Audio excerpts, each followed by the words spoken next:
그 다음 계속 책을 좀 같이 또 살펴볼게요. 제목이 아이의 미래를 결정짓는 감정 조절 능력입니다. 감정 조절 능력이 아이의 미래를 결정지을 수 있다고 해요. 감정을 다루는 뇌의 발달은요, 생각보다 일찍부터 나타납니다. 그래서 기본 감정과 관련되어 있다고 알려진 뇌의 부위는 변연계라고 부르거든요.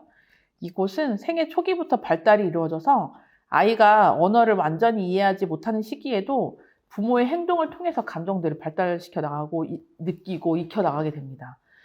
생후 2개월에서 7개월 무렵이면 마음속에 분노, 슬픔, 기쁨, 놀람, 공포, 인사이드 아웃에 나오는 감정들이네요. 이 5가지 기본적인 감정이 생겨나기 시작하고요. 9개월이 되면 다른 사람들이 자신의 감정에 보여주는 반응도 이해하게 됩니다. 이것을 통해서 말을 하지도 못하는 영아 시절부터 만 1세 이전부터 생애 초기부터 감정 교류를 경험하게 되는 거예요. 이 아이의 감정 발달에는 부모의 그 적절한 반응, 부모가 그거를 감지해서 반응해주는 부모의 적절한 반응이 매우 중요하게 작용해요. 이게 거의 전적이라고 볼 수도 있는 것 같아요. 부모가 적극적으로 아이의 감정을 읽어주면은 변형계 속에서 감정을 담당하는 뇌세포 간의 연결이 강화되는 그런 효과가 옵니다. 또한 아이의 감정에 즉각적으로 대처해 주는 것은 변형계가 안정적인 상태를 이루게 됩니다. 우리 막 초조하게 기다리는 거 다 어려워하시잖아요. 즉각적으로 반응해 주는 게 이게 안정적인 상태를 빨리 이룰 수 있게 도와줘요. 2가지는 즉각적이고 적절한 반응. 이 2가지가 어린 시절 기본 감정 발달에 필요한 부모의 양육의 핵심 원칙이에요. 그래서 만약에 우리 아이가 감정 조절을 잘 할 수 있게 되면은 어떻게 되냐면요. 부정적인 정서에 흔들리지 않아요. 부정적인 정서에 흔들리지 않는 능력. 그 감정에 압도되지 않게 됩니다. 마침내 찾아올 큰 보상을 위해서 참는, 인내하는 능력도 생길 수 있게 되고요. 기억력과 학습 능력에도 긍정적인 영향을 끼칩니다. 지난번 책에서도 말씀드렸었죠.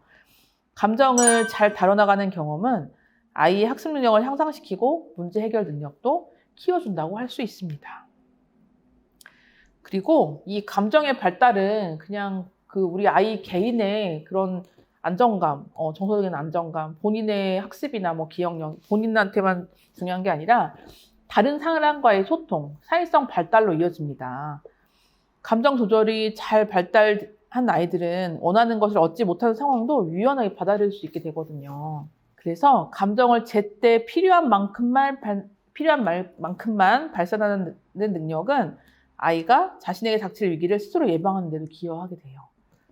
동생한테 뭔가 양보해야 되는데 그때 받는 스트레스, 친구가 자꾸만 옆에서 귀찮게 할 때 받는 짜증, 숙제를 잘하고 와야 성적이 잘 나와야 된다, 이런 압박감, 이런 감정들은 아이의 마음속에 누적되기 전에 쌓여서 꽉 채워지기 전에 어느 정도 적절하게 방출되는 게 표현되는 게 중요해요. 감정이 많이 쌓일수록 나중에 터질 때는 진짜 말 그대로 터지죠. 격한 행동으로 표출되기 쉽고요. 극단적인 양상으로 나타날 수도 있어요. 주먹질을 하든지 난폭한 말을 아주 욕을 하든지 하던 일을 모두 거부하고 화를 내고 학교 안 가버린다든지 이럴 수도 있잖아요. 근데 이런 아이의 이런 부정적인 이런 행동들은 반드시 주변에 또 부정적인 반응들, 피드백들을 불러오게 되잖아요. 그래서 아이는 스스로 또 위기를 또 자초하게 돼요. 나중에 이제 성인 돼서는 또 어떻게 나타나냐면은 홧김에 폭식하고 폭음하고 입 밖으로 내서는 안 되는 그런 말을 한다거나 불안을 못 이겨서 충동적으로 과소비한다거나 이런 문제들은요. 감정 조절 능력에 문제가 있을 때 발생하는 문제거든요. 만약 성인이신 이 영상을 보시는 여러분들 중에 폭식, 폭음 아니면 충동적으로 하는 말이나 행동 그리고 충동적인 과소비 이런 부분이 있는 분들은 핵심의 문제는 감정 조절 능력에 문제가 있는 거라고 보셔도 되겠습니다. 그리고 2번째는요. 자기 감정을 잘 읽는 아이는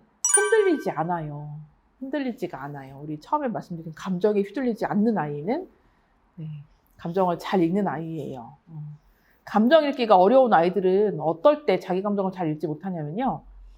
가정의 분위기가 아이의 감정 읽기 능력에 영향을 줘서요. 가정의 분위기에 따라서 감정 읽기가 어려워지는 상황들이 오는 거예요.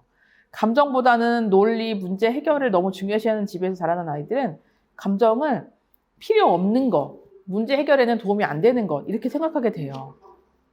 그래서 이런 생각이 지속되다 보면 감정을 표현하는 것은 나약한 사람이다. 뭐 이런 인식이 생겨납니다.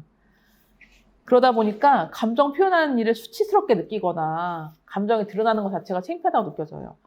감정 표현이 풍부한 사람들을 얕잡아 봐요. 그냥 만만하고, 그냥 별볼일 없는 사람, 이렇게. 그 논리로 누르려고만 하는 일이 벌어집니다. 아이의 입에서 이런 말이 나올 수도 있대요. 내 말이 맞는데 당신 나한테 왜 그래요? 이런 말이 나올 수도 있대요. 내가 하는 말이 맞는 말이니 듣고 있는 당신의 감정은 나는 신경 안 쓴다. 당신 감정은 나 신경 쓰지 않아도 된다. 이런 태도가 굳어지게 된대요.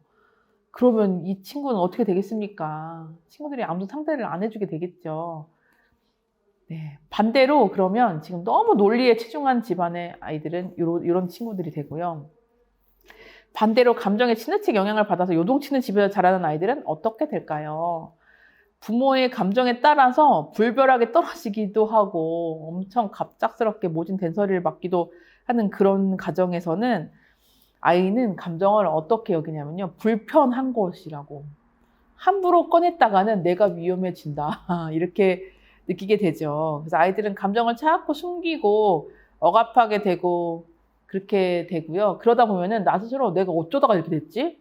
내가 왜 힘든지도 모르는 상태가 됩니다.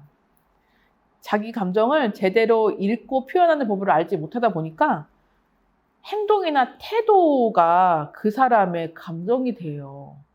행동이나 태도로 감정을 표현하면 주변 사람들은 진짜 이 사람의 눈치를 보게 되고 분위기가 좀 어려워지겠죠? 자, 그렇다면 자기 감정을 잘 읽는다는 것은 무엇일까요? 내가 뭘 느끼고 내가 무엇을 느끼고 있고 그것을 내가 이렇게 느끼는구나 정확하게 아는 것은 다른 사람과 어울려서 어우러져 살아가는 데 있어서 필수적인 능력입니다. 이게 있어야 다양한 사람들하고 같이 어울려서 조화롭게 살아갈 수 있어요. 아이는 자신의 감정을 제때 읽어내서 내가 무엇이 필요한지, 어떤 상처를 언제 받았는지 즉시 알 수 있어요. 그리고 부모님한테 정확하게 바르게 알려드릴 수가 있거든요. 그런 감정 표현과 깨달음들로 인해서 가족 간의 오해가 사라지게 돼요. 우리 아이가 사실 유치원 시설이 마음에 안 들어서 그런 게 아니라 선생님이 무뚝뚝해 보여서 무서웠구나. 엄마가 제때 데리러 안 와서 화가 난 게 아니라 엄마에게 뭔가 무슨 일이 생겼을까 불안해서 네가 그렇게 화냈구나. 이렇게 이해해 줄 수가 있어요. 이때 우리는 아이들한테 부모로서 리액션이 동반된다면 더 큰 효과를 줄 수 있겠습니다. 이것도 아주 기본 중에 기본인데 이 책의 장점은 어떤 거냐면요. 중요한 부분에 전 줄도 많이 쳤지만 중요한 부분에 이렇게 처음에 책 샀을 때 이거 다른 책 출판사 잘못 보냈나? 이렇게 오해하실 수도 있는데 책 중간중간에 이렇게 초록색 형광펜이 있어요. 이 부분은 다른 거 안 보시고 요 부분만 읽으셔도 되게 도움이 될 거거든요. 이 자기 감정을 잘 읽는다는 것, 이 파트에서 이제 초록색 형광펜으로 써 있는 부분 한번 읽어보겠습니다.